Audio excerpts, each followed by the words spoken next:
Hello everyone, my name is Jordan and today I'm going to be doing my June and July wrap-up. I never ended up doing a wrap-up back in June. It was kind of a weird month. Summer's usually kind of busy. I end up not reading as much actually in the summertime.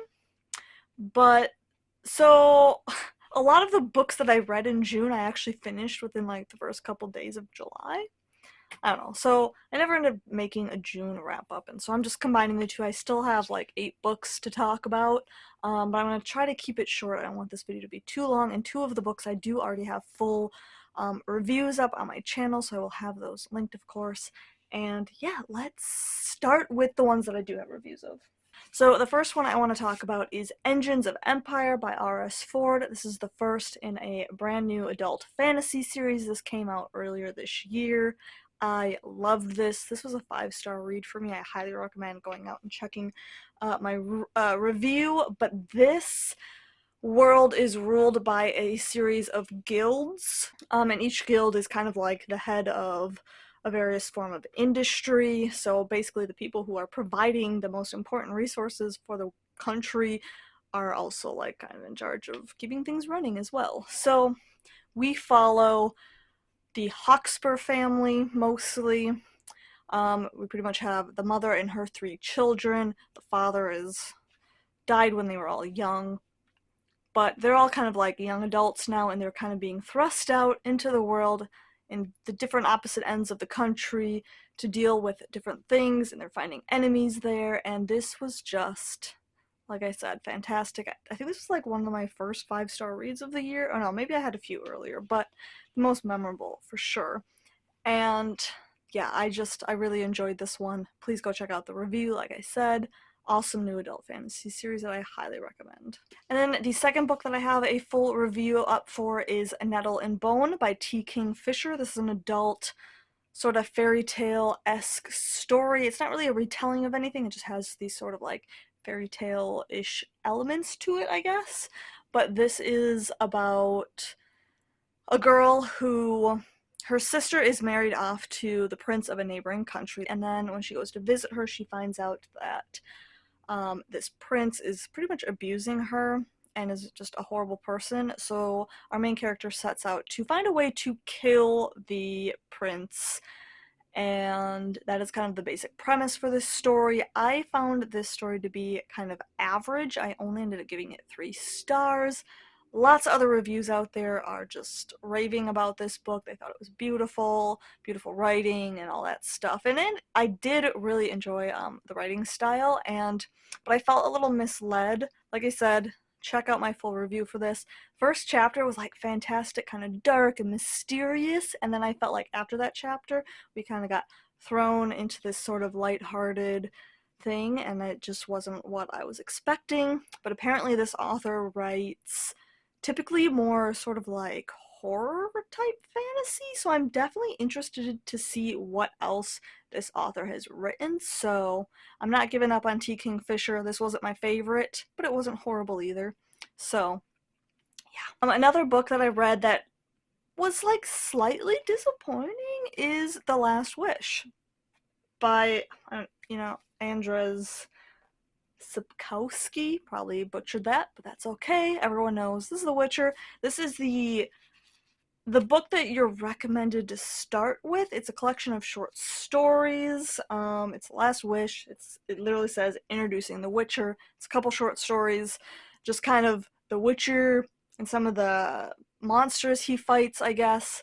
So I feel like I don't need to explain who the Witcher is, who Geralt of Rivia is. He's a Witcher. He hunts monsters. He's like a genetically altered human being. He's got like super powers. Can he die? I know he can die, but I mean, can he die from old age? That I don't know. But anyways, I watched the TV show first before reading this, and just about every short story in this one was in the show, so there wasn't really any new content in here. But one of the things that I felt like everything I know about this world from the show and the video game just gives me these dark vibes. But when reading this book, I felt like the author was like trying to be funny and more lighthearted, and it just kind of threw me off because I was expecting something darker and more brutal, and yeah, sure, he fights monsters, but I just felt like the dialogue and all of the commentary and talking and conversations just like didn't sync up with what I was expecting. I don't know.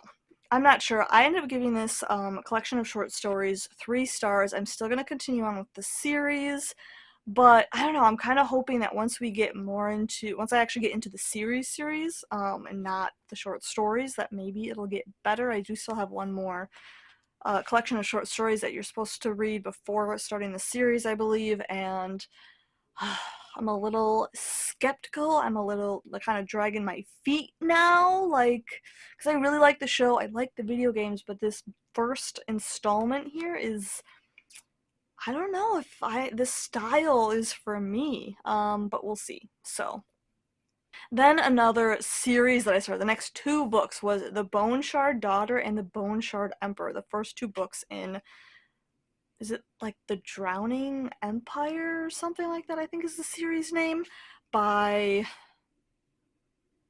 Andrea Stewart? Kate Stewart? Something. I'll have a picture. You know what I'm talking about. The Bone Shard Daughter. This is an adult fantasy series. Fantastic series. I absolutely love these first 2 books. I listened to the audiobook of the first one and then immediately bought the ebook of the second book. I really want the physical copies, but like I could not wait for the Amazon 2-day shipping before picking up the second book, so I had to buy the ebook so I could start reading it immediately. But this is definitely a new all-time favorite series. I gave both the first and the second book 5 stars. Love it. So basically, we have the Empire, the ruling family of the country. They are the only ones who can do bone shard magic. The Emperor passes down his knowledge onto his heir.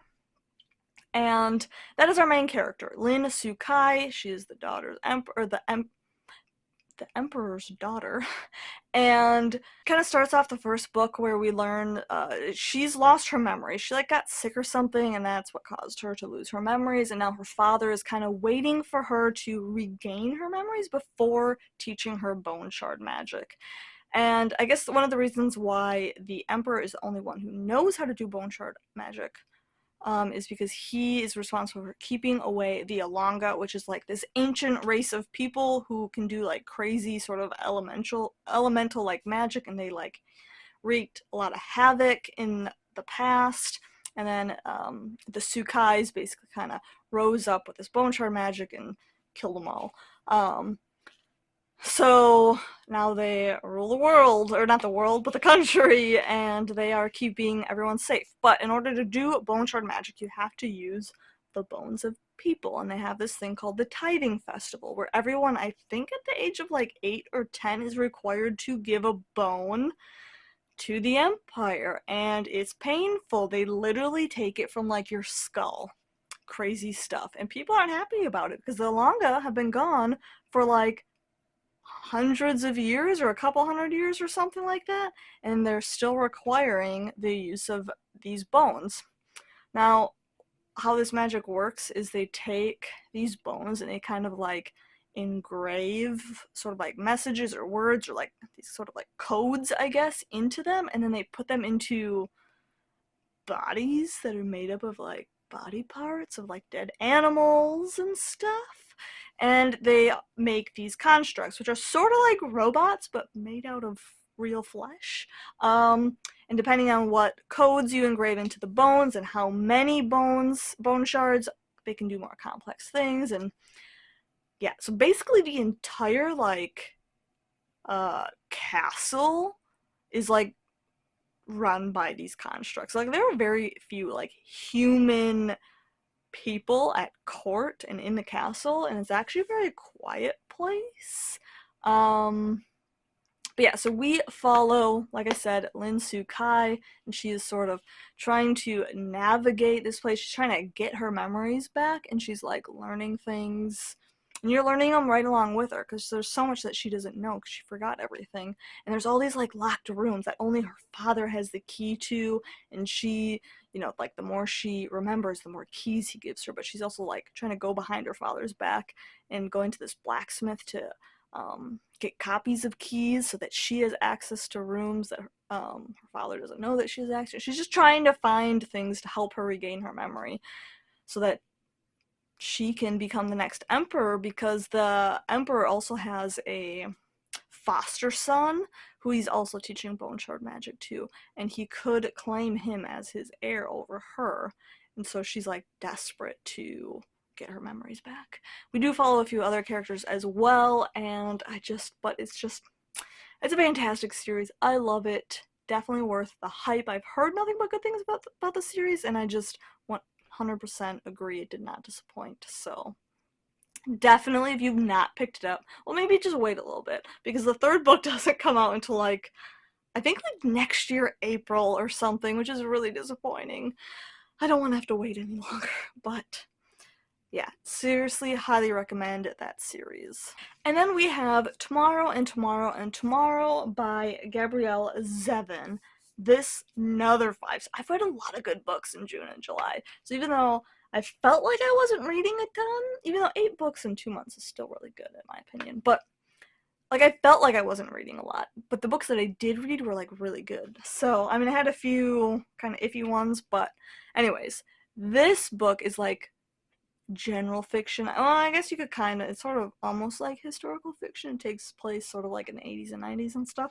But this is about two friends who met when they were like children, 10, 12 years old, something like that, in a hospital of all things.